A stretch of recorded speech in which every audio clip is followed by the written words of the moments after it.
suivi pendant presque une dizaine d'années d'ailleurs, les séminaires qui avaient lieu à Charles V, enfin, la rue Charles V, à Paris 7 et 8 d'ailleurs, en ethnométhodologie. Dans les années, oui c'est ça, disons 80-90, notamment avec Yves Le Serre, qui est mort en 95, je crois. Et à l'année où j'ai d'ailleurs soutenu en fin de compte mon DESS sur ce sujet en rapport avec l'astrologie.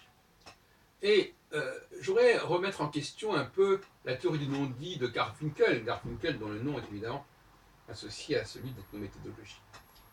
Harold Garfinkel, qui était d'ailleurs juif. Et le tort que je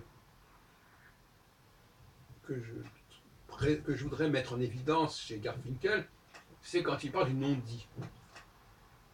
Il laisse entendre que le non-dit est uniquement fonction de la société dans laquelle la personne vit.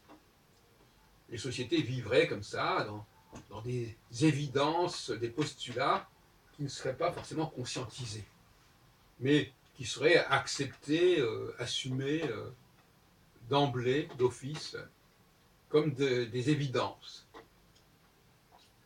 Mais ma démarche, elle, veut aller plus loin.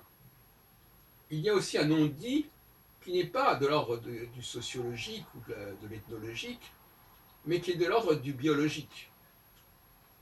Les femmes ont un non-dit qui n'est pas celui des hommes. Les femmes ont des évidences, des principes, des repères qui ne sont pas ceux des hommes, et qui ne sont pas liés à une question d'environnement sociologique.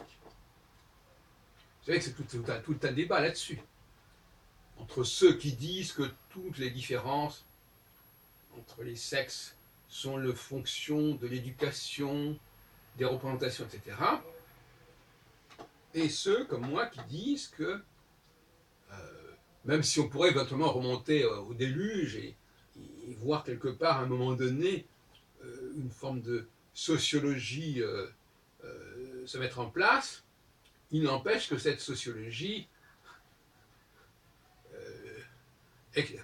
néolithique ou paléolithique, cette sociologie, elle va s'ancrer dans les fonctionnements des êtres, et donc elle va devenir un non-dit complètement génétique. Et bien plus que cela, puisque en réalité, selon moi, comme j'en ai parlé tout à l'heure dans une autre vidéo, selon moi, les femmes sont des cyborgs, sont des créations plus ou moins robotisées à partir d'un homme existant qu'on a transformé. Et c'est ça le cyborg en fait.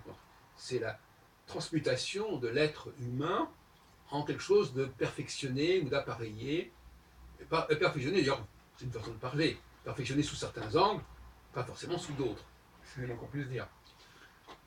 Et donc, voilà, le non-dit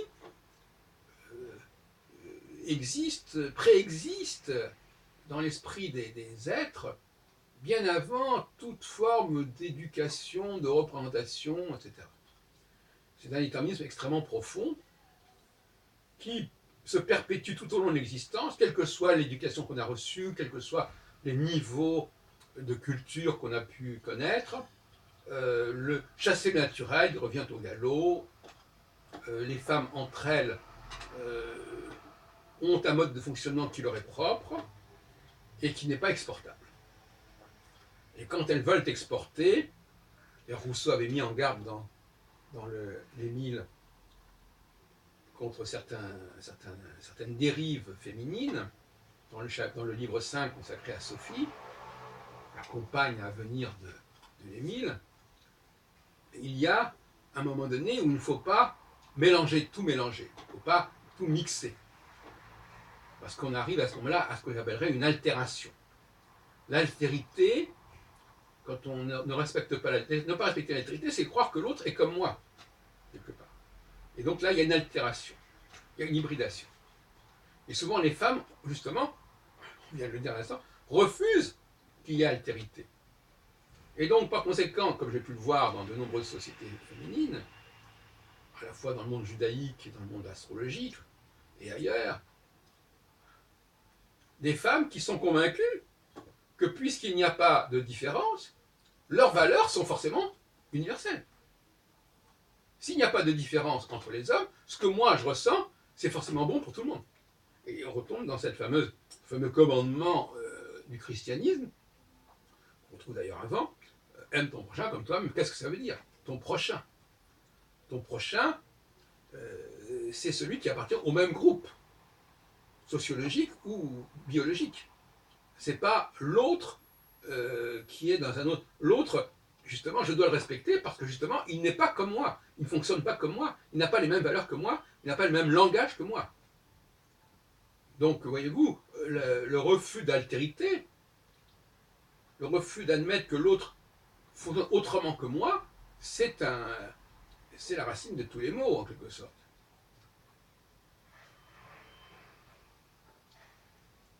Donc, le non-dit, c'est un sujet d'étude extrêmement intéressant pour les sociologues et les ethnologues, mais il faut faire ce qu'on appellerait le non-dit de l'inné, et pas le non-dit de l'acquis.